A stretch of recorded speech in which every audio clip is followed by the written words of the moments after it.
இனி வரும் காலங்களில் தங்கத்தின் விலை அதிகரிக்கவே செய்யும், குறைய வாய்ப்பே இல்லை என தங்க கவுன்சிலின் CEO பகிர்ந்துள்ள தகவல்தான் மொத்த மக்களையும் அதிர்ச்சியில் உறைய வைத்துள்ளது.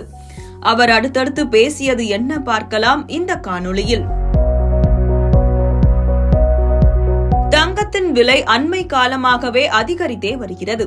ஒரு சில நாட்களில் விலை சற்று குறைந்தாலும் தொடர்ந்து உச்சத்தை நோக்கியே பயணிக்கிறது. சாதாரண மக்களுக்கும் தங்கம் வாங்குவோருக்கும் எட்டா கனியாகவே மாறிவிட்டது.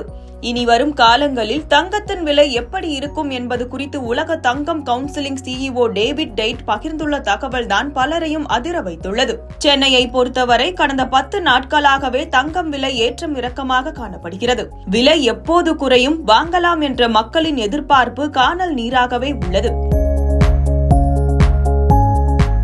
இப்படியான சூழலில் தனியார் ஆங்கில செய்தி நிறுவனம் ஒன்று ஏற்பாடு செய்திருந்த நிகழ்ச்சியில் பங்கேற்ற உலக தங்க கவுன்சிலின் CEO டேவிட் டைட் தங்கம் விலை இனி வரும் காலங்களில் எப்படி இருக்கும் என்பது குறித்து பேசியுள்ளார். உங்கள் போர்ட்போலியோவில் கட்டாயம் வைத்திருக்க வேண்டிய சொத்தாகவே தங்கம் மாறிவிட்டது. பல்வேறு நாடுகளில் உள்ள மத்திய வங்கிகளும் இதேபோல் நினைப்பதால் தான் அவர்களும் தங்கத்தை வாங்கி குவித்து வருகின்றனர். சர்வதேச நாடுகளின் நீண்டகால கடன் தற்போது 76 டிரில்லியனாக உள்ளது. இது வரும் காலங்களில் 13 டிரில்லியன் அதிகரிக்கும். இதனால் கடன் வாங்கியவர்களுக்கு அதை திரும்ப செலுத்துவது சற்று கடினமான ஒன்றாக மாறிவிடும். இது போன்ற காலத்தில் தங்கம் தான் அவர்களுக்கு கை கொடுக்கும் பொருளாக மாறிவிடும். இதனால் இனி வரும் காலங்களில் தங்கம் விலை அதிகரிக்கவே செய்யும் என அதிர்ச்சி தகவலை பகிர்ந்துள்ளார்.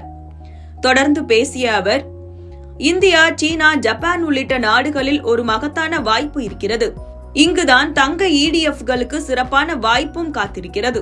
இந்த நாடுகளில் உள்ள பல முதலீட்டாளர்கள் வரும் நாட்களில் தங்கத்தின் மீது முதலீடு செய்ய அதிக வாய்ப்புகள் உள்ளன. இந்தியாவை பொறுத்தவரை 2 வழிகளில் தங்க முதலீடு அதிகரிக்கிறது. இங்குள்ள இளைய தலைமுறையினர் தங்கத்தின் மீதான முதலீட்டை அதிகரிக்கிறார்கள். இதுதான் தங்கத்திற்கான தேவை அதிகரிக்க முக்கிய காரணமாக உள்ளது என்றார். அது மட்டுமின்றி தற்போதைய பொருளாதார சூழல், நிச்சயமற்ற புவிசார் அரசியல் சூழல் காரணமாக மத்திய வங்கியும் தங்கத்தில் அதிக முதலீடு செய்கிறது. இதன் காரணமாகவே இனி வரும் காலங்களில் தங்கத்தின் விலை அதிகரிக்கவே செய்யும், குறைய வாய்ப்பில்லை என்றார். இவர் பகிர்ந்துள்ள தகவல்தான் சாதாரண மக்கள் மட்டுமின்றி தங்கம் வாங்குவோரை மேலும் அதிகரிக்க வைத்துள்ளது.